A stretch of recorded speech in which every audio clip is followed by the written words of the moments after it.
Hi, everybody. I'm Lynn Leatherwood, and I am very, very happy to be with Bird Mejia. I did get that right. I hope so, Bird, who is a long-standing friend of Story Circle Network and a wonderful poet. And so we are delighted, Bird, that you're here. Thank you so much. Bird has presented for us at our conferences in the past, and at the last conference, which was an in-person conference, the last one we had, she was one of our featured speakers, and really that was just an absolutely wonderful presentation, Bird. I'll never forget that. Anyway, so Bird is her topic today is the power of poetry for healing, to connect with authentic self, and to pass on a legacy of wisdom. Bird is not just a poet, not that just a poet is not enough, but Bird is also, let me see how you say that, Bird, and I'm going to look for it right here. She is a heart shaman, a yogi, as well as a poet. She has 2 master's degrees, including an MFA in creative writing.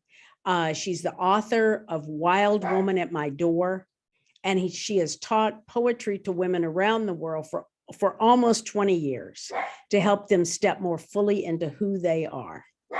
She's also taught for us here at Story Circle Network. So welcome, Bird. I'm going to get off of here before all my dogs start barking incessantly, and you can take it away. Beautiful. Thank you, Lynn. Thank you for the beautiful introduction. Pleasure to have you here, and I love the barking dogs. So first of all, I wanted just to acknowledge I have some beautiful students that have taken my classes with me in the past, and I was hoping, this is the first time doing this webinar style this way. I was hoping to see your faces, and I just wanted to send love to all of you. I love you. Thank you for enriching my life. If I was in your presence, I'd give all of you a big hug right now. So I just wanted to send love to each and every one of you. So I'm going to begin about talking about poetry and my journey with poetry and what poetry has meant for my life and what poetry can mean for your life.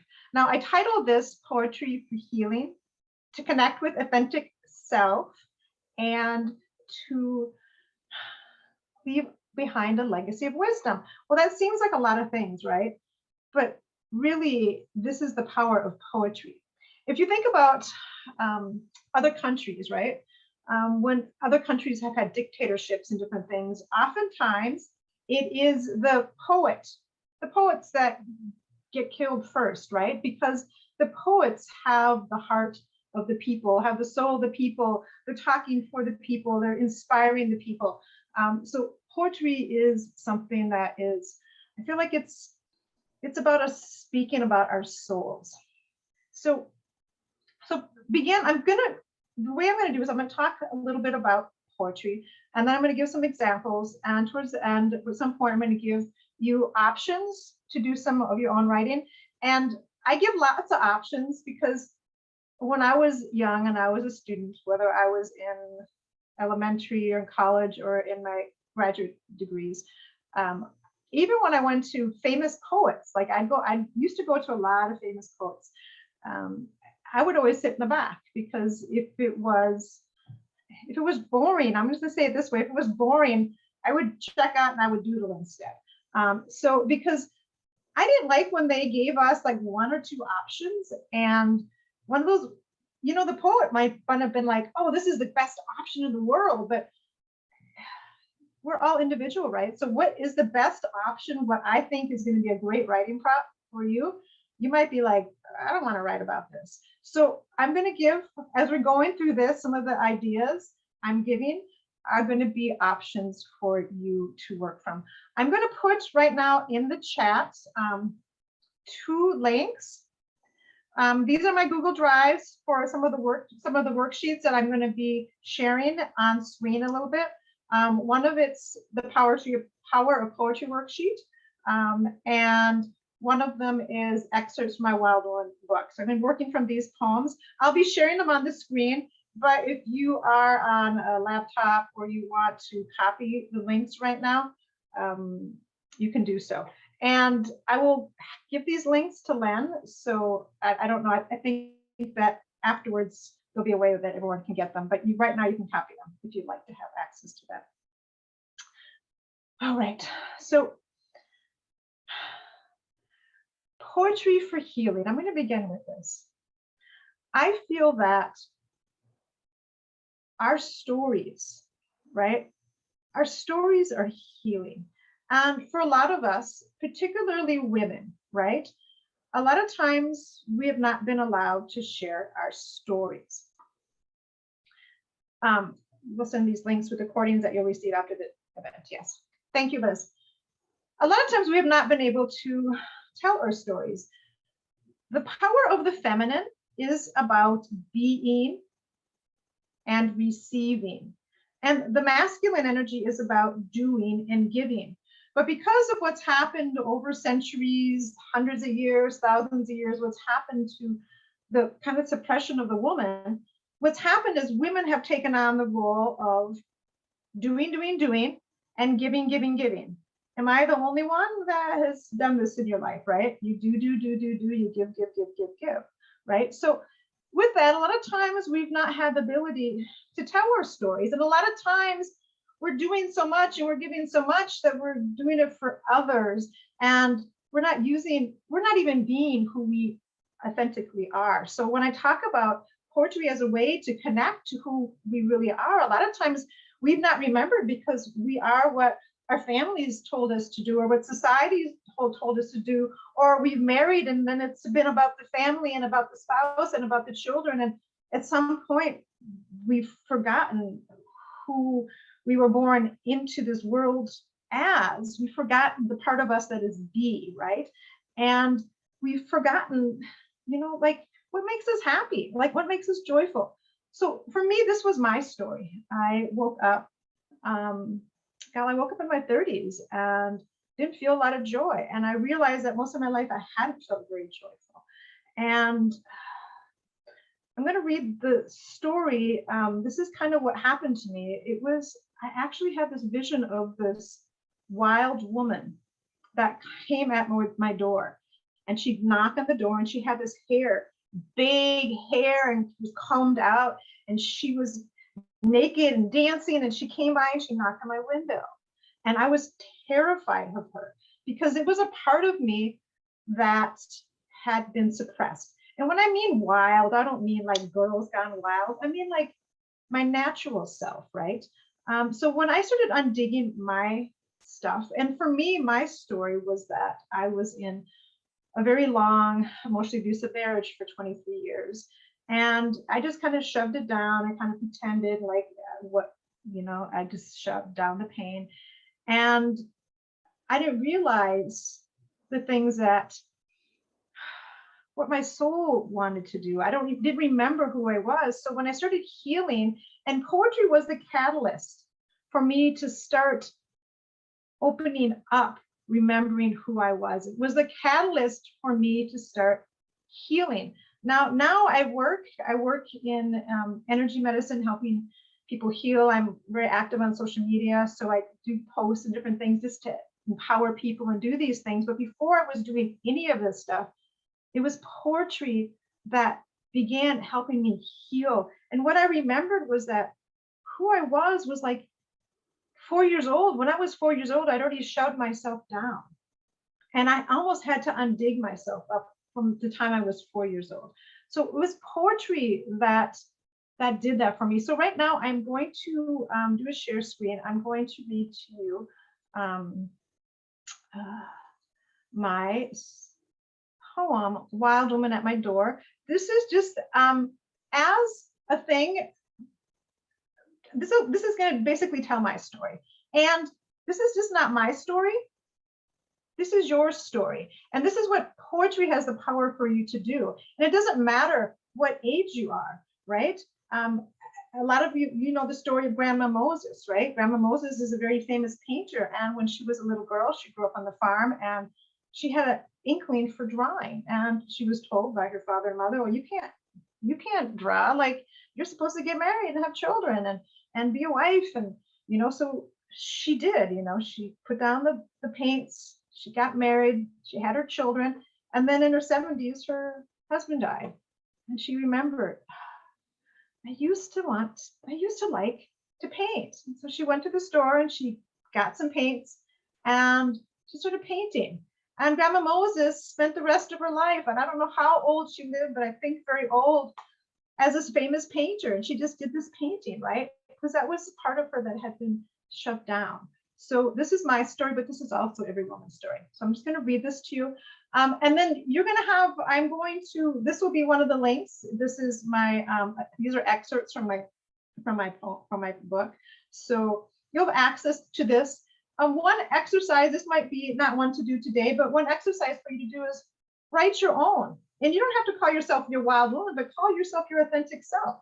What at your door? What's your story of awakening? So this was mine. So number one, peering out my window, I saw her running past my home. She wore nothing, hair long and uncombed, blowing wildly in the wind. Then she was gone. I heard the howl, woo, woo, woo, half wolf, half woman. Something stirred inside of me, something I scarcely remembered. I was terrified. I wanted her dead. 2, there's a wild woman at my door. I hear her knocking. I always hear her knocking. Lately, she knocks all through the night, howls too. I wonder what she wants. This woman with wild, crazy hair and eyes that glow in the dark. Doesn't she know I can't come? I've gotten comfortable here in my house of white walls. I have things to do, a man to feed. But what if? Would I look like her? 3, I have become bones. I don't know how to sing over them. So I travel over years to desert, to saguaro-filled mountains. I arrive before nightfall. The air is an oven. I am exhausted, so I sit on a rock, forgetting to look for snakes or scorpions. I'm not afraid of them anymore. I wait for her. It is all that matters. In time, the sun becomes flame. That's when I hear her. She howls into the red stillness, the sound I've been seeking wildly all my tamed life. Woo, woo, woo! She howls again. The moon is full. The sound echoes everywhere. The desert finally alive. I howl again, howl and howl, until flesh again covers my bones. So the story is about, it comes from the myth of the woman who's given so much of herself that she's become bones, right? So, my question is like, where in your life have you become bones? And how can poetry help you free yourself? And those of you that know, some of you have been following me on social media since you're taking my classes. I now wear my hair big and wild. I take it, my curls here, and I brush it out, and I wear my hair big, and I'll be out dancing with my hair big and wild. And it's like, now I become this, but I started writing about her probably, oh my goodness, maybe 20 years, 15 years before I started becoming her. So it was like poetry was a catalyst to helping me unleash her. So how does this look? First, I want to have a caveat around poetry. Poetry is for everybody. Poetry is for everybody. I don't believe that certain people have skill of writing poetry and some don't. I was taught, my teacher in graduate school, her name was Deborah Keenan, she gave us model poems. She would do model poems for us, and she would have us model the poems. And I'm going to give you some examples of that today and give some of you options. But you can take any poet you like and use your stuff as models, right? This is how you start to learn. Now, I'm not saying that you take the models and then you publish your own things. Although, if you take any of my poems as model poems and you decide you want to publish, I'm okay with them, because I feel like my poetry is for teaching.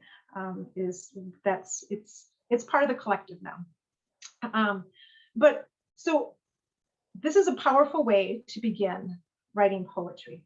And you can do long poems. Let me say this. All of us in Mexico, poetry was called the floricanto, the flowery song, right? And what I feel about the flowery song, the floricanto, is that each one of us has our own songs within us, right? So take a look at famous painters, right? Let's look at Georgia O'Keeffe. What did she write about? Or what did she paint about? The inside of flowers, right? That was one of her passions, was the inside of flowers, right? Picasso, what did Picasso like? He liked these abstracts, right? So it's the same thing for you. There is a different way of writing, a unique way that calls to you. Some of you might start, I'm going to talk a little bit about haiku in this class, and in the worksheet you have, I'm going to give you a couple books that I recommend, but some of you might do haiku, and that's all you are entitled to. Like, that might be the thing that you do for all your life. You could do that forever. And some of the masters, that's what they did. Or you might like the abstract poetry, right? I went to a really famous, when I was in graduate school, a famous writer. She had written 13 books, was so famous. I sat there, I did not understand one thing she was talking about, because it was abstract, right? And it didn't speak to me, but I had other people in my class that really spoke. That was their favorite poet, right? So my point is that whatever calls you to write about, this is your floricanto. And when you write your floricanto, when you write the song of your soul, and you know that because it interests you, right? You're like, oh, that interests me. I want to write about that. You know, I want to write about sunsets. Maybe you want to write poems around the things that you've known, right? All kind of wisdom poems. Perhaps you're really called to tell the story of your family, of your mother, or your grandmother, your great grandmother. Start writing these things down. Whatever is calling to you is part of your floricanto, and it's part of your healing. So I believe it is healing to tell your stories. So your story might be the stories that have been kept quiet. They might be the secrets. Your healing, your stories might be around the abuse, for example, that you had as a child, right? Your healing might be talking about the stories of your family, about, you know, how your mother and father loved you and what they did for you, right? Your healing may be writing about the sunsets, right? It might be writing about your favorite pet, right? Just allowing yourself to tell your stories that are important to you is really healing. And it's healing, but it also starts reconnecting you to your authentic self. Because what you are writing about, what is your floricanto, what is your passion, is part of your authentic self. And then the legacies of wisdom. Whatever you write is part of your legacies of wisdom, right? If you're writing the story of your family, that is part of the wisdom, right? But you may also decide that I really want to write down some of the things that I've learned. This is what I've learned in my life. Some of the anecdotes, some of the wisdom, because all of us have wisdom to pass on. So you may find that the poetry is more one or the other, but really, a lot of times they're a combination of all of them in some type of way or another, because whatever your floricanto is, has wisdom, and it's beneficial to another. If your poetry touches one person in your life, that's wisdom that's passed on. So I do encourage poetry. Now, some of you are writers in other forms, right? Memoir, for example. For me, I like poetry because I feel like you can put together a memoir in poetry. I don't know if some of you have seen the genre that's been out for probably about 20 years or so, but it's really caught on in literature is novels that are written in poetry form, right? They're different little poems and they put them together into a whole book, a whole novel. So it's like this, if you start writing just little poems, you know, whatever calls to you. And it could be something about the family, or it could be something about, you know, some of the poems I like to write about are about some of the things that I've seen from Mexicans in America. I have a book around that, right? So things that I'm passionate about, it can be about other things, whatever you're passionate about, you can just start writing different stories. And if it's going to be like a memoir for yourself, you can write about, do a little poem about, you know, growing up, your mother, your father, something that happened when you were married, something, the little important pieces of life. And whatever you write about is what's supposed to be told, right? You can put those together and then start collecting them and find that you have a scope that tells a story. And when you do that, you can kind of play with it and then put pictures with it and do all these things. And that is a really beautiful way to pass on the legacy. And it can be a Christmas present, a gift to the children. It can be something that you publish. So I like self-publishing just because it's nice to have control over your own book and, you know, your profits, and you can kind of gift it for whatever. But if it calls you to do the competitions and do that kind of way, that's beautiful as well. Again, listen to what your soul is saying. So that's a little bit around kind of the thing. So now what I'm going to do, I'm going to go over some poems and I'm going to give you examples. And I want you to, in your head, kind of jot down which are the ones that are kind of calling to you, because we're going to have some time to write. All right. So I'm going to do a share screen. Okay, so I'm going to start with some in my book. So one of them is just a small one. You know what? Actually, I'm going to start with this one.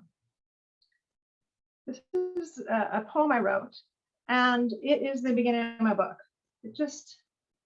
And for me, this was a poem of wisdom. Love is not a flower. It does not quickly die. Love is a rock and a river. So this is just something, that little tiny poem that I wrote. And it is something of wisdom. And just a couple lines. You don't have to have a poem that is all this big, huge thing. If it calls to you to learn all the different ways, you can, but poetry can be very simple. It can be 2 or 3 lines, you know. It's something that your soul's speaking. And this is something that I had this idea. So you can do something like that. Love is not a flower, does not quickly die. Love is a rock in a river. You could use the idea of love. You could use the idea of healing. You could do anything like that. I think I'm going to talk quickly about haikus, what's coming to me next, since we're on the little poem. There is a book, I have the name of it, it's How to Haiku by Bruce Ross. If you have not done so, you can look at that one. And then, and this is on the worksheets, these names are listed. So, and then it's a haiku mind. It's 101 poems to cultivate awareness and open your heart. So a lot of us in school were taught that you have to have it 5, 7, 5, right? And so you're taught the rules, right? Well, it's not really that. Really, the essence of haiku is comparing two objects, right? So it can be, I'm in Arizona right now. I'm going to talk about the heat. Ooh, the heat outside. I'm going to have one image, one thought. It can be a thought or thing. My cat's quietly sleeping, right? It's 2 different things. So you have an image or a thought, and an image of thought, and then you put them together. That is a haiku. And the beauty about haiku is that it helps you become present. I know when I have been really, really busy in my life and I've been stressed, doing haiku has been really centering. So I didn't have this pressure, like I have to write this big poem, I have to do this thing. For me, haiku was something that actually kind of saved me because I would pay attention. I'd go outside and I'd be driving, driving to work, right? Driving to work. Above 3 blackbirds, right? You're just comparing like the stress of going to work, and then here are a few birds sitting on a pole. I started noticing. So these books will be really beautiful for you to start, just to start reconnecting to yourself. And how this helps reconnecting to yourself, it helps to slow you down, calm you down, and it helps you to notice and to remember. And you can also use haiku to write your wisdom, right? And you could do stories. You could do haiku your whole life. You could remember different things. You could talk about your dog. You could talk about your childhood in little haiku. And again, right now, if you're watching this, you're like, I don't want a haiku, then maybe this is not for you. But plant the seed. I know that my teacher talked about haiku, and when I was, I can be a little feisty, and I was like, I'm not gonna do that. I'm not gonna haiku. I hated haiku. And it wasn't until maybe 10 years later that all of a sudden haiku came to me. And it came to me when I was in a really stressful time in my life, and it helped calm me and it helped me connect. So I just wanted to do a little word on that. Okay, so the next one. So this is another example of a small one, and I'm going to show you how you can do a model poem. All right. So birth. I was born wild. That is why they domesticated me so early. All these years I have forgotten. Okay. So you can do your own birth story, and you can do I was born and then dot, dot, dot. How were you born? And then say that is why, dot, dot, dot. That is why, whatever comes to you. And then all these years, you could do dot, dot, dot. All these years I have forgotten, dot, dot, dot. All these years, what have you forgotten? So this is just an example how you can take a poem that's written and use it as a model poem to start learning, to start remembering, right? And to start connecting to your authentic self, right? To start using poetry to start healing. And this seems like a small poem, and it just came to me. And this was a really profound poem for me because before I wrote this poem, I didn't realize that I was wild and free. I was not, those that know me now, they just assume I've always been free spirited, right? So like I climb to the top of mountains and I take my shoes off and I do my breath work and breathing exercises and I dance barefoot and I go in the water when I go to Sedona and when it's freezing out, I jump on it and I do these free spirited things. I was not like that most of my life, my young life. I followed all the rules. I was really precise. I was really shy. I was scared. I was insecure. I was not confident. I was the last thing from being wild. And I mean wild in a beautiful, natural kind of way. So when I wrote this poem, I was like, and it just came to me. I was born and wild came up. I was like, what? And then the next thing, that's why they domesticated me so early. I'm like, oh, that's why I had all these rules placed on me. It was almost like my parents could feel something and it was smashed down, right? And it worked. And society felt it and I was smashed down. So this little tiny poem and your little tiny poem, right, can be something profound that can be life-changing for you. And remembering of like, this is who I am. This is what I want. This is what's calling me. And if you're alive, there's still something calling you. right? There's still something calling you, because if there wasn't, you wouldn't be alive anymore. Like, you're here for a purpose. So even if you're always becoming, you're always growing. So a little poem can help open up that. So I'm going to give another example of another one that you can use as a writing example. And again, I'm teaching this so that you can take any poem and you can use it this way to start practicing, to start learning. And sometimes when you start, if you're more an experienced poet and you already know how to do the poetry, sometimes when you take a writing prompt and you start going, a lot of times a poem doesn't really start until halfway through. Sometimes a poem doesn't start until almost to the end, and then it really starts going. And so you can take the beginning part off. That was the stuff that you used as a demo, and now you have something completely original. So that's another really powerful thing to do with writing prompts. Grab some water. Just one moment. So Wild Woman comes to tea, and I'm drinking some hot water. So I said that fits. So in this one, I'm going to just read it to you, and I'm going to tell you how you can use this. So Wild Woman comes to tea. You're afraid to be happy. That's your problem, she says as she sips her tea. The way she brings the cup to her lips and delicately, effortlessly brings it back to the quiet porcelain surprises me. I thought wild meant uncivilized, untamed. I sip my own tea, breathing awakened wildflowers. Still, I don't like what I hear. No, I shake my head. No, I'm happy.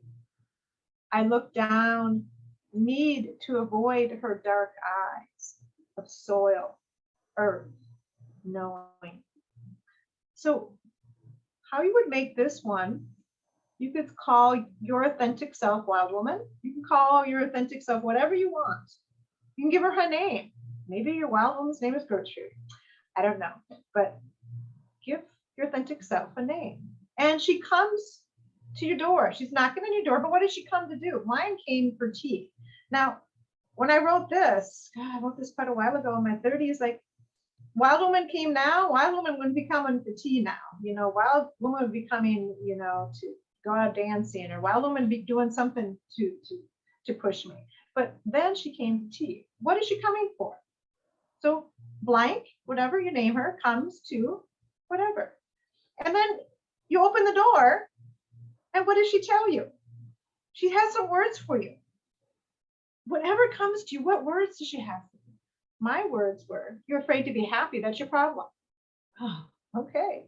And then what does she do after she says the words? So she says as she sips her tea, the way she brings her cup. So I describe. So describe. After she says the word to you, what does she do?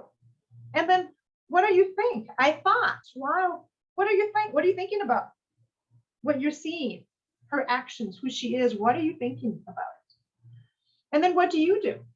And this one, I sip my own tea. And then what did you think about it? Well, I didn't like what I heard, right? What are you thinking about what you just heard? And then what do you say in response? What I said was, no, I'm happy. Well, I just out and out lied, right? Are you gonna lie to your Wild Woman like I did? So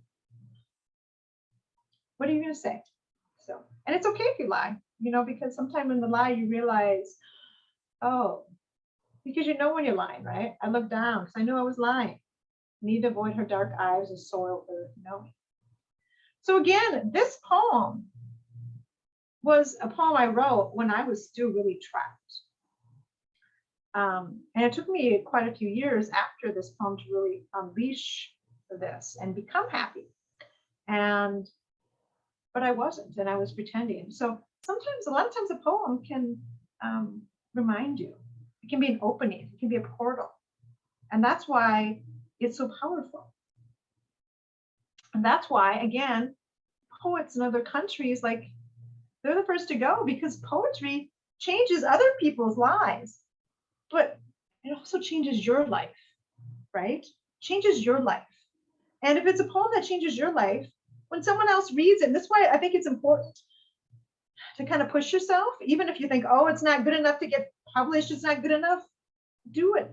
You don't know what your work, what you're writing can do for another, how it can help another person. So I encourage you really, really, really to do it. The cave, and if you're afraid to publish or to give it to anybody, let me say this, the cave that you're afraid to enter holds your greatest treasure. Again, the cave that you're afraid to enter holds your greatest treasure. So if you're nervous about publishing your stuff and getting it out there, that means you're supposed to do it.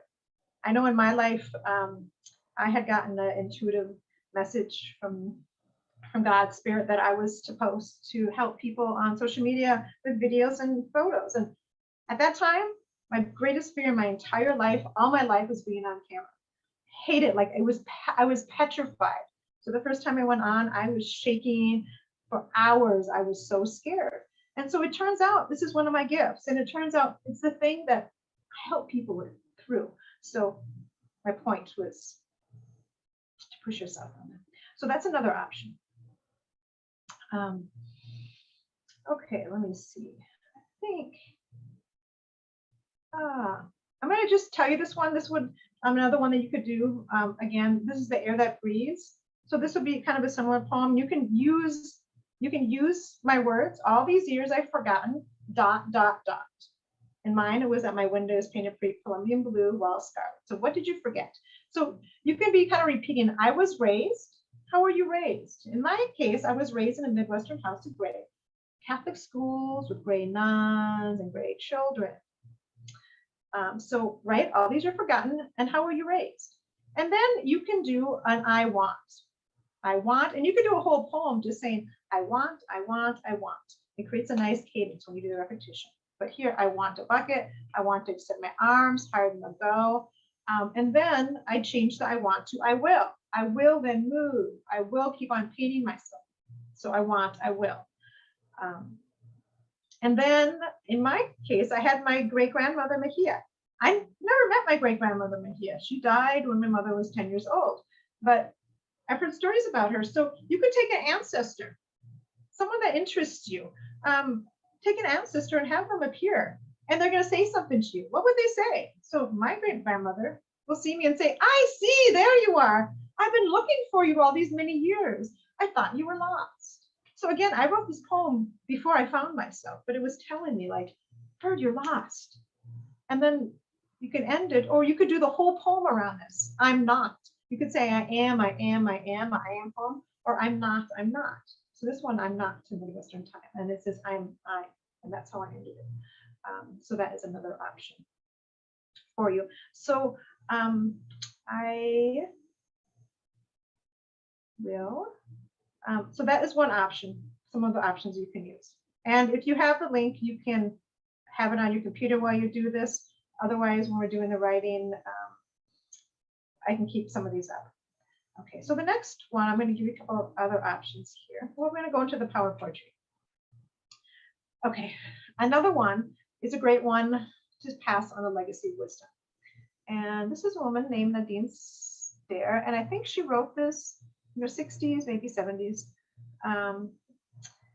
So she writes, if I had my life to live over, I dare to make more mistakes next time. I'd relax, I would liver up, I would be sillier than I have in this trip. I would take fewer things seriously, I would take more chances, I would climb more mountains and swim more rivers. I would eat more ice cream and less beans. I would perhaps have more actual troubles, but I have fewer imaginary ones. So she says, you see, I'm one of those people who live sensibly and sanely, hour after hour, day after day. Oh, I've had my moments, and if I had to do it over again, I'd have many more of them.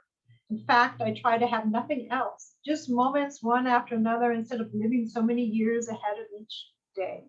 I've been one of those persons who never goes anywhere without a thermometer, a hot water bottle, a raincoat, and a parachute. If I had to do it again, I would travel lighter than I have. If I had my life to live over, I would start barefoot early in the spring and stay that way later in the fall. I would go to more dances. I would ride more merry-go-rounds. I would pick more daisies. So in that one, you can use that to say, what would you do if you had your life to live over again? What would you do? And that can be one of your that can be one of your wisdom poems, right? And again, this is also healing for you, right? And you're connecting with your authentic self. When she wrote this, I bet it was really healing for her to say, oh my goodness, I would do these things. And then she's connecting, she's freeing herself. And this is wisdom, right? Everyone that reads it thinks, oh my God, like I do that. I would like to do that. What do I do? What would I do different? So it gets to be all three. So this is another example. Okay. This one is one of my favorite. Taken classes with me before, I've done this one. So Lucille Clifton, and if you have not read Lucille Clifton, I recommend Lucille Clifton. She has a lot of powerful short poems that are beautiful to learn from, and just the power in the words and repetition. So this one's Homage to My Hips. These hips are big hips. They need space to move around in. They don't fit into little petty places. These hips are free hips. They don't like to be held back. These hips have never been enslaved. They go where they want to go. They do what they want to do. These hips are mighty hips. These hips are magic hips. I have known them to put a spell on a man and spin him like a top. So homage, you could consider doing a homage. You can do one to your hips. You could do one to your hair. You could do one to your wrinkles, right? I'm starting to get my wrinkles here, right? I call them wisdom lines. These are our wisdom lines, right? So you could do one to, I would recommend doing one to a body part that you don't love, that you're learning to love, that you just, right? Or maybe that society says it's not okay. Or you could do a homage to anything. You could do a homage to your cat, to your dog. You could do a homage to one of your favorite foods that you cook. Homage to somebody you love, somebody that's passed on. I noticed with this one, you can use this as a model. See how she does this, right? These, what, this, blah, blah, blah, they need space to move around in. They don't. So you can repeat. It doesn't, or they don't. And these hips have never, you could repeat, they have never. They go where they want to, they do. So these are repetitions. They go, they do. These hips are mighty hips. These hips, this repetition of these hips. And then kind of end with a little kind of thing that comes to you. I've known them put a spell on a man and spin them like a top. A little bit of wisdom there, right? Telling women that have big hips is like, this is something beautiful, right? So this is another example.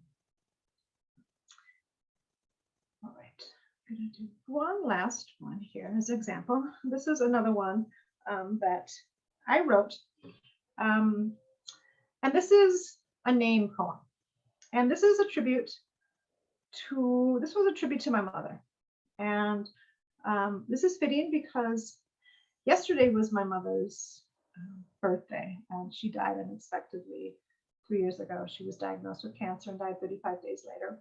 So my little sister actually grew up in Minnesota, and we went to Sedona yesterday in a tribute to my mother. So this is, I want to just take a moment to honor my mama. But this can be to anybody. This could be someone that has passed. You could do this name poem for yourself. How powerful to do this name poem for yourself, right? And again, any of the poems that are mine, not the ones that have other people poems. If you see mine in them, I'm fine if you use them. If it's something that you include in your poetry books, my stuff, I'm good with. My stuff is for everyone to use in the way that is healing and beneficial to you. So in this one, I'll just read a little bit of it, but Maria Eugenia Ruz Velasco. The sound that it makes you want to sing. It's a name that wants to be danced. Maria Eugenia Ruiz Velasco. Its form is flamenco and salsa. Its taste is tamales freshly made. So I just go over like the sound, what it feels like. And I'm giving, so you can do that. Its form, the sound, it's a name that wants to be. Its a form is, its taste is, its smell is. It whispers to you. It tells stories of. And then I end it, howl it to the moon. And then for me, I just added this thing, and you young people out there, what is your name? Say it, sing it, dance it. So you could use something like this instead of say it, sing it, dance it. Maybe you use a couple of short little words that are similar. Howl it to the moon. Embrace your magnificent name, your exquisite name, your divine name. Pick yourself up and walk with your name. Get moving with your name. Work hard with your name. Work smart with your name. Work with pride with your name. See how I'm doing the small sentences? A lot of times the cadence of the small beat. You think about poetry, right? It's like the drumming, right? I want everyone right now actually to put your hand on your heart. Put your hand on your heart. You take a deep breath. Deep breath and hold it for a moment. Then exhale. Feel your heart beating. I want you just to feel your heart's beating, right? Boom, boom, boom, boom, boom. Feel your heart. Poetry is about the heart, right? That's why poetry has a rhythm. In some type of way, there's some kind of a rhythm in poetry. It's because it's about the heart. And this is the power of poetry, because it's connecting you with your heart. It's connecting with you with who you are, your authentic self. It helps you to heal. And for a lot of us, when we write, it helps us to heal our own hearts. A lot of us have had lives that there's been challenges, right? And we have all women here, right? We've been through some stuff, right? We've been through some stuff. And we want to go through our life with an open heart. And when it comes time for us to transition, we want to have a heart that's full, right? So this is what poetry does. And this is why the repetition. So here we have some of the small lines, and we have the repetition, because it's about the heart. So this is what, and again, when I talk about like, write what feels good to you, right? Because this is your stuff, right? There's one more I want to also, before we go, I'm going to give you some time to write. I want to go over quickly, this is my book, just kind of how this is like my story. And this is what was healing for me. I want to give this as an example to inspire, like, what do you want to write about? What calls to you? So for me, my scope of my book was first about this wild woman at my door. This was about connecting birth. That was that wild woman song, right? That wild woman at my door poem. So that's why my first poems were all about like connecting with who I was and my powerful woman self, right? And then my next one was Mexican in Minnesota. I was raised in Minnesota back when there was, the Mexican side of town was where my family was. Like wasn't many people then. And I had an experience. So, I'm 52 years old, and it was a thing back in the day. And so I wrote about that experience, and I wrote about some of the stuff with my mother.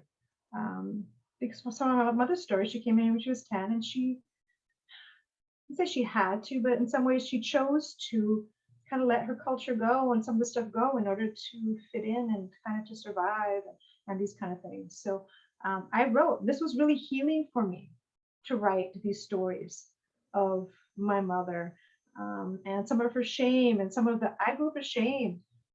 So this was my story, and it was healing for me, and it was liberating for me. So think about what would be healing for you, what stories are good for you, right? And then my next section was about Porvenir. This was a massacre that happened on the border of Texas and Mexico that happened in 1918.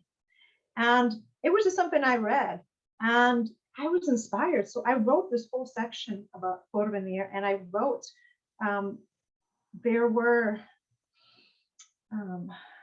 a bunch of men that were killed, and I embodied, I'm like, okay, what would this have been like? So I used myself to write the stories of others. So this was something that I was passionate about. Your passion might be writing in the voice of somebody else. It might be imagining something. And for me, it was really healing because one of my beautiful sisters here, love you, sister, you know who I'm talking about, but knew somebody whose grandfather was actually one of the men that was murdered in this thing. So, so this was part of my healing, part of my story, part of my pluricanto, right? And then another section was this Mexican American. I did this one where I have little stories that I had read or people that I knew kind of talked about. I wrote it in, you can write it in prose form, right? This is called haibon, right? Or you could do prose poetry. Prose poetry is wonderful, especially if you write prose. You can write little prose, and it has this more poetic cadence, right? It has more of a heartbeat. And then I ended it with a haiku, and that was called, it's called a haibon. But that can be something else you can do. So these are just, this is what was calling to me, right? And now, so I'm writing stories about others. These were stories a lot of times I imagined, I saw different things and I imagined what it would be like for that person. And then I ended finding my home. And these were about, again, me connecting with who I am in my home. So I wanted to share that just as an example of my form and what was passionate for me, just as a motivation for what is calling you. What wants to be voiced? What wants to be healed? What in you wants to be remembered, right? What wisdom do you want to pass on? When it's your time to go, can you have this legacy through your written word? What do you want? What do you want others to know? You know, like in my collection, I wanted others to know the story of my lineage, right? What it was like. And now, you know, my mother has died. Like, those were some of the stories because my mother stopped talking about being raised in Mexico. She wouldn't say anything about it anymore. So I captured some of those things, and that might be all we've ever known, right? And then some of my stuff was about telling the story for others, right? So what is it for you? What is passionate for you? All right. So right now, what we're going to do is I want you to pick one of the exercises. Okay, so I'm going to just kind of review again. You can do a name poem. You can do your own, or you can do another. You could do one homage to a body part or to anything. You could do, if I had my life to live over, what would you do? Get my life to live over. You could do one of these ones, birth. I was born. And even if you've done this before, do another one because we're always growing, right? You could do Wild Woman Comes to Tea, your own version. Or you could do this one, all these years I've forgotten. I was raised, I want, I will. And then an ancestor that comes in. And your whole poem could just be imagining an ancestor come in. What might an ancestor have told you? Maybe someone you don't know. And or a list, I am, I'm not. So those are some examples of what we can do. Oops. All right. I thought I was sharing the screen on that, guys. I wasn't sharing the screen. So let me just go over that again real quick. Hold on a second, guys. So again, that was the air that breathes. That was all these years I've forgotten. I was raised. I want, I will. An ancestor, I'm not, I am. Okay. The birth one. I was born, dot, dot, dot, that is why, dot, dot, dot. The T1, well, woman comes to do what? Or, okay, hold on one second. Okay, this is getting stuck. Okay, here we go. You could do a name poem. The one, the homage. Or if I had my life to live over. So those would be the options. So I'm just going to give everyone a few minutes to do 10 minutes right now to do some writing. And then I think we'll have a little time if anyone's wanting to share. And again, I wanted to tell you, like, a lot of you have taken classes with me before. I love you guys. Like, it's so beautiful to see you. And I send you my heart. Okay. So now we're just taking 10 minutes to write.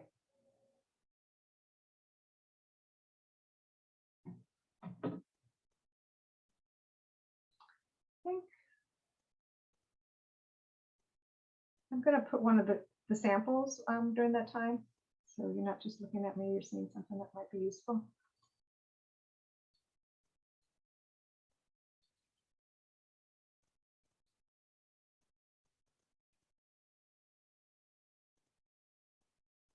I guess I'll put the name on there because I didn't read it all. And then again, you have the link and you have access to the poetry examples.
Catherine, sending you love. Hey, Bird, can you hear me? I can. For anyone who can't, if you don't have a way to edit so you can copy the excerpt, you can do Command C.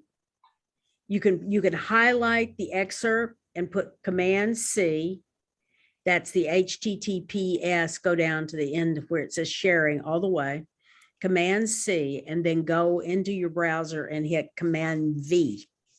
And that will put it there, and then hit enter, and then that'll take you to Bird's excerpts from Wild Women at My Door, Wild Woman at My Door. Okay. All right. I'm going now. You're welcome. Bye.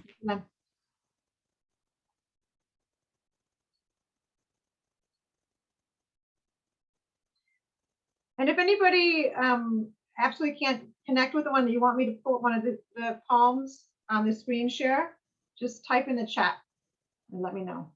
And we'll stick it out. I'll move it to that poem.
I'm gonna do about 3 more minutes of writing, and you'll have all these prompts so you can continue, and I encourage you to continue after this workshop's over,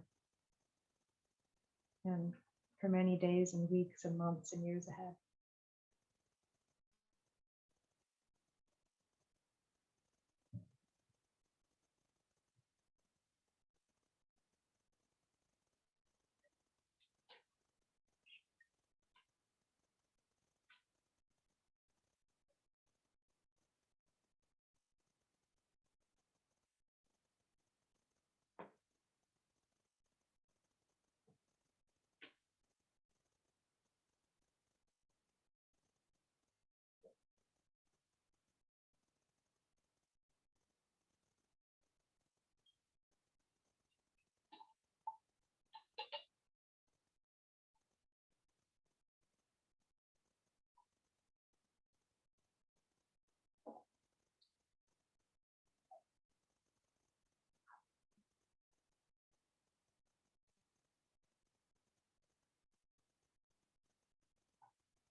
I'm gonna have about 1 more minute. So you want to kind of round up your thoughts.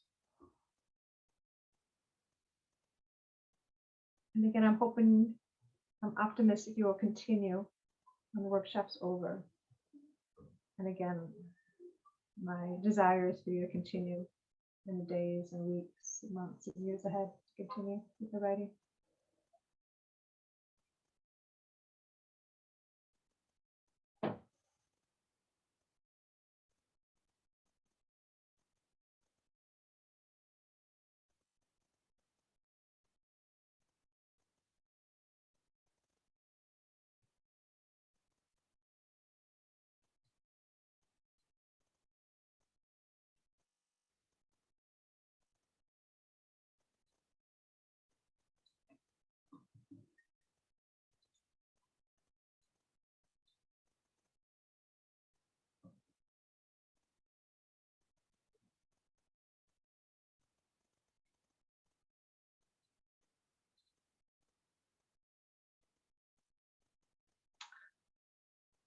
All right, we're going to end the writing time.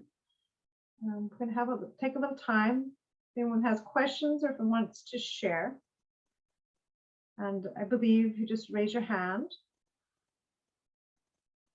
Okay. Hold on here.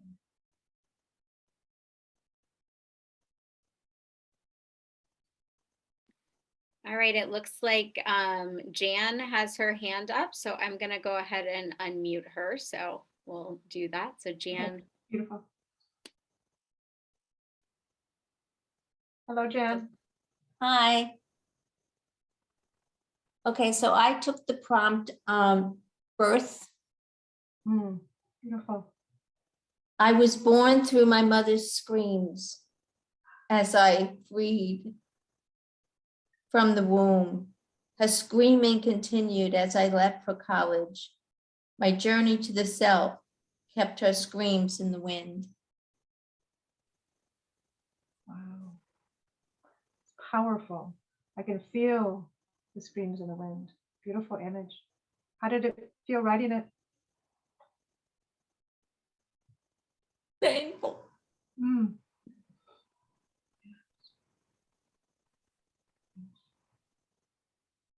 Mm. Thank you. Thank you so much for sharing.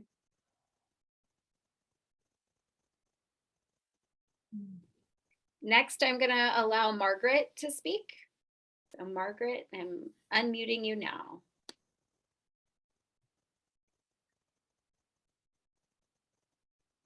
Hello, Margaret.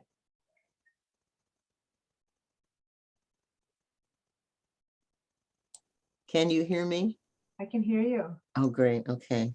I was reflecting on my family history, and my title is Missing Pieces. Almost 8 decades into this life, I look about, flip through files of collected memories, stolen or received from the elders who long to travel to the old countries, roam the Black Forests and the crashing Atlantic coast, searching for those villages about which names were known, but war obliterated their doors and towers twice in a half-century. Its former children having sailed to the Golden Flame and then migrated to the stockyards. Slim pickings in the history department during my growing up years. Just an uncle who returned blinded by the mustard gas.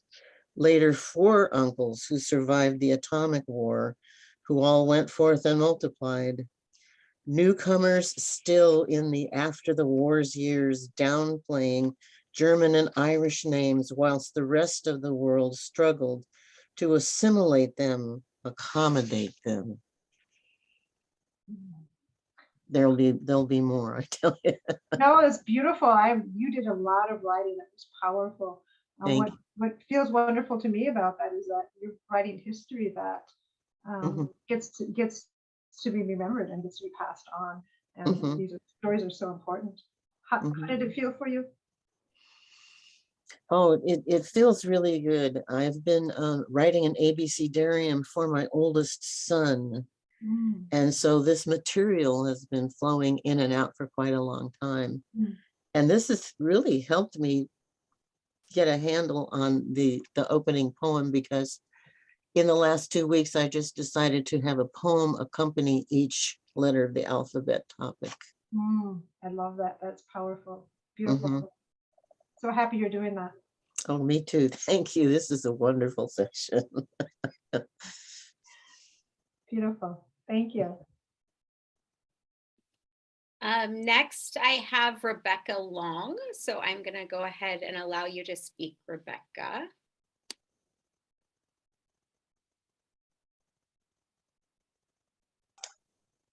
Okay, I am muted. Can you hear me? We can hear you. Okay, great. I also chose the one on birth. I was born a creative. I was unlike anyone else. Fear overtook my family, and my flame was snuffed out. Too young to know any form of defense or what I was even defending. I was reshaped so fear could be put to rest. Wow, that is so deep. Powerful. I can feel it like in my gut. How does that feel to you? It really feels like I have clarity. Like, yeah, that's it. Yeah. Beautiful. I love that. So powerful. Thank you for sharing. I'm also being called to say something, kind of speaking for the ancestors. You know, a lot of us have mothers or grandmothers that had pain that it passed on in some kind of way, or silenced us in some type of way, or fathers. And I feel like the previous generations, a lot of them went through traumas. And part of my work now is scientists have proven that trauma can live in the DNA up to 14 generations. So I kind of take a look at it. It's like the previous generations. My mother like took a big dose of kind of the poison that was passed on, and she took a big enough dose that it's what killed my mama 3 years ago. But she took enough that I get to be free. So all of you here in some form or another get to be free. And you know, I hope these poems help you to continue the process of freeing yourself. So it's such an honor to be with all of you. Thank you for sharing. We have Juliana next. So Juliana, I'm gonna allow you to speak. So here we go. Juliana, so beautiful that you're here. Both Bird and Lynn know I'm on a mission. So this is playing around with part of that mission. I've been doing lots of research and collecting data and various things. So the name of this poem is Bones. Last month, they found 12 women's bodies in Nuevo Leon. Bones. 3 women killed daily to the north, US, by loved ones. Bones. El Salvador, Argentina, the Russian Federation, capital is of femicide. Bones. Native women, Black women, brown. No one often bothers to investigate disappearance. Look for the lost, the forgotten. Bones. That's it's giving me chills, and you are honoring them. Thank you, sister. That it definitely gets to be part of your collection. Well, I'll rewrite it and work on it, but I'm Yeah. just playing around. Well, I have stacks of data on this. I'll probably make it longer and it will be even worse. well, it's really powerful right now. It's strong. I mean, you could tweak it a little bit here and there, but it's really good. You know, I was taught sometimes you're taught by professional writers to keep rewriting stuff and rewriting stuff and rewriting stuff. What I feel with poetry is sometimes the first version you write, it's like it's coming from a place, and that's what needed to be written. And sometimes you have to be careful about overwriting things. So listen to what your intuition. And Juliana, I felt like that was coming from a place that was just raw. So beautiful. Thank you. Good to hear your voice. And Lucy did have her hand up. I don't know if you wanted to share, Lucy. If you do, we can take a moment. So just make a note. In the meantime, I'm going to let my mom speak, and she already has the ability. So unmute yourself, Mom. Okay, well, this will lighten the mood slightly, which surprised me. But this one was The Wild Woman Comes to Tea, or I think that's what I was coming from. Okay, I was using a model poem, which I really love the idea of that. Thank you, Bird, for that. That's going to help me. So anyway, here's one stanza. Opening my front door, I spied her sashaying up the sidewalk of my house. She wore big green sunglasses and a pink polka dotted dress, hair teased high, glowing golden in the sun. Then she disappeared. I heard the chuckle, half amused, half teasing. A feeling wiggled in my stomach, a giggle I half remembered. I was mesmerized. I wanted to go wherever she was headed. I love that. I can see the pink polka dot and the chuckle. How did that feel, Lynn?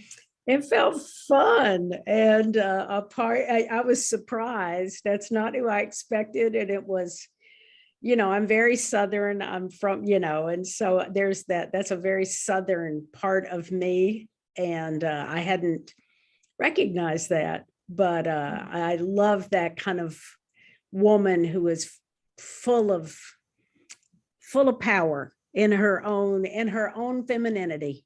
And I love that. Yes. So, and I don't think of it in terms of myself, but I see that that's a part of me that is very much something I need to cultivate a little more. Yeah, she's wanting to come out more. Exactly. Wanting to come out more. I may have to dye my hair blonde. Why not? Go ahead. Yes, you get to play. When I was in Sedona yesterday, we're at a restaurant, there was a woman, she had bright fluorescent green hair, and she was older, like probably in her 70s, 80s, and this bright pink shirt. It looked so amazing. I was like, oh, I'm going to do that one day. Yeah. Do the blonde. Anyway, thank you. I enjoyed that. Yes, it was good to hear from you. Loved it. Question. Someone, Leilani had a question about the 14 generations, the source. I've read it several places. Some of the epigenetic scientists, I don't know if it was Dr. Bruce Lipton, but I've read it in some epigenetic studies. I've also been taught this in my shamanic energy medicine teaching. And I've actually, in some of my shamanic journeys myself, I have seen visions of it in my lineage, up to 14 generations. So I know, like, even from my gut, for me, like, all the evidence, but that's been really powerful evidence that I've actually seen the stuff in my lineage, particularly on the indigenous Mexican side, where a lot of the trauma is on my mother's side. So that was the answer to that one. Oh, okay. I think Nancy Lynn said she wanted one, and Lucy, I don't think I'm ready. I would encourage you. It may be really scary, and I feel like your intuition first said yes. So I just kind of want to challenge and maybe going for that. This is a safe space. This is a really safe space. And if you don't want to, I honor that, but I want to gently encourage you to think about it. It's a safe space. But Nancy Lynn, would you like to go, love?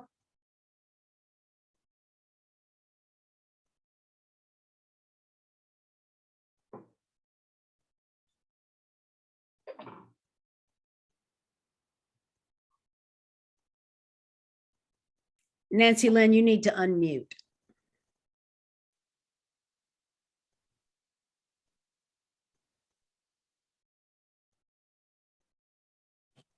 Can you hear me now?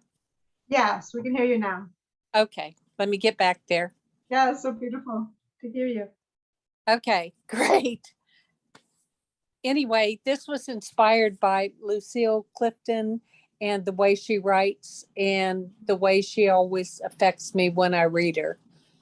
So he always called me baby girl, and I always called him darling. 43 and some odd years of passion, cat fights, marriage, and divorce. He was never really gone, and when he returned, nothing had changed. We were tempestuous and fiery, Taurus and Cancer, earth and fire, oil and water. We said till death, but never believed it would come to that.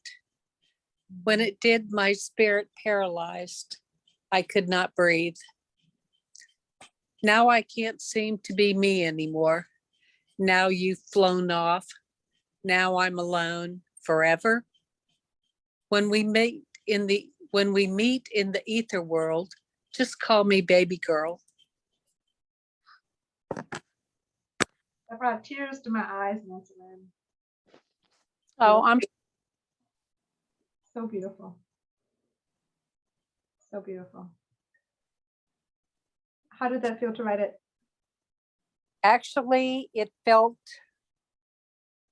always feels both therapeutic and incredibly sad to bring these emotions up, but it's not been that long yet. So I'm giving it time and working through, and I know that he's listening to the poem and correcting it with his red pencil, and saying you spelled that word wrong or you dangled your participle. So I just, I'm working through these things. I'm sending you love as you journey. With me. Thank you. Thank you all. Thank you, love.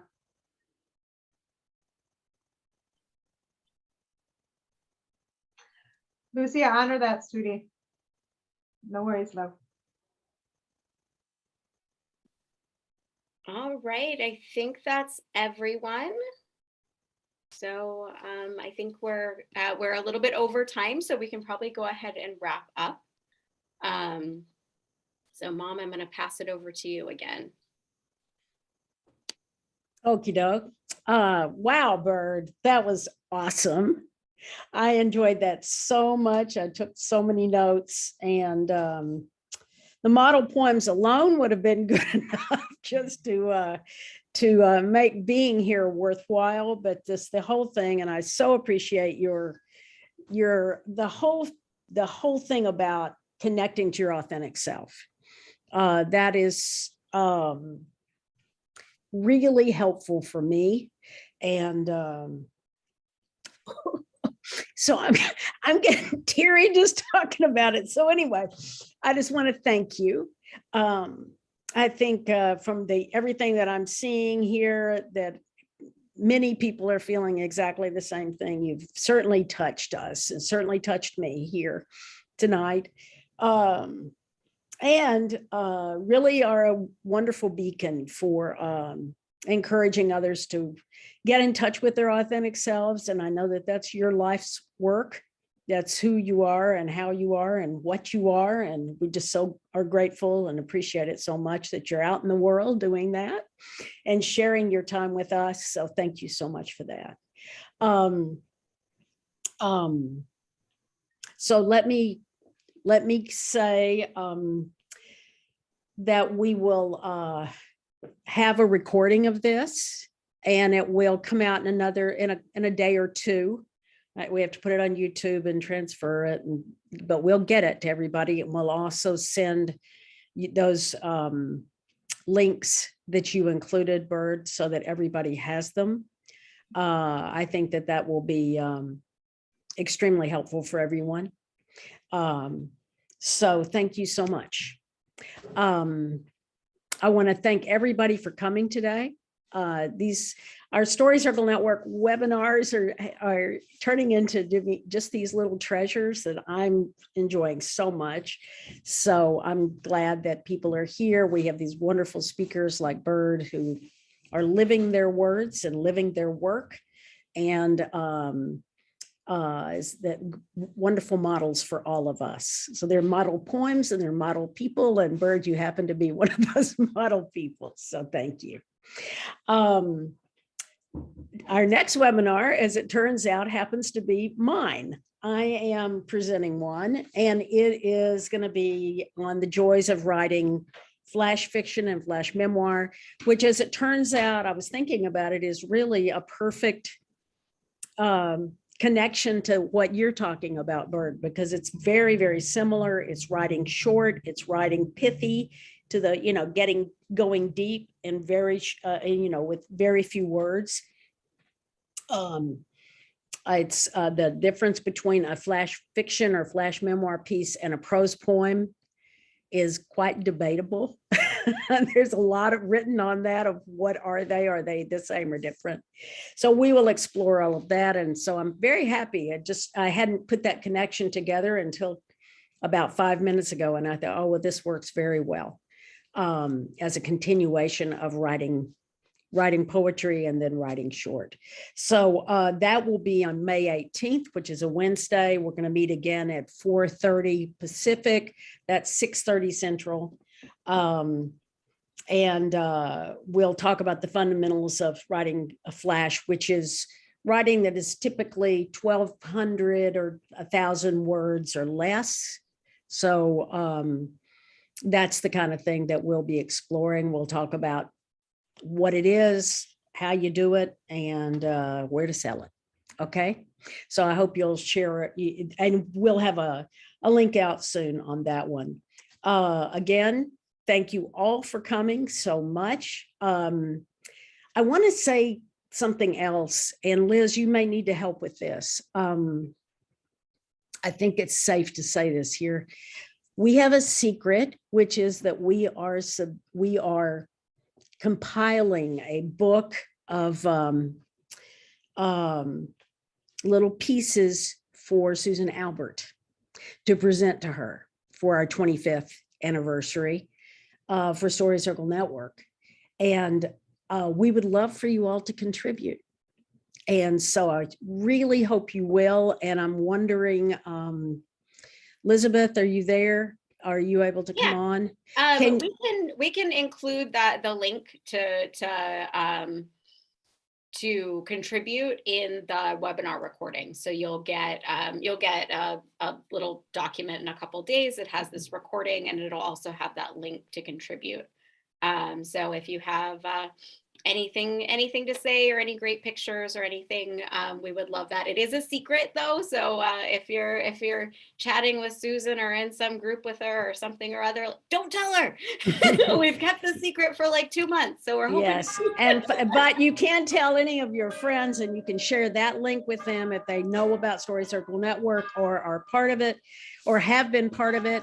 And the other part that to keep in mind with that is, if you don't know Susan personally, that's okay. If Story Circle Network has been meaningful to you, then you can tell her that, because she's the founder of Story Circle Network. So any positive story that you've had related to Story Circle Network will make her very, very, very happy.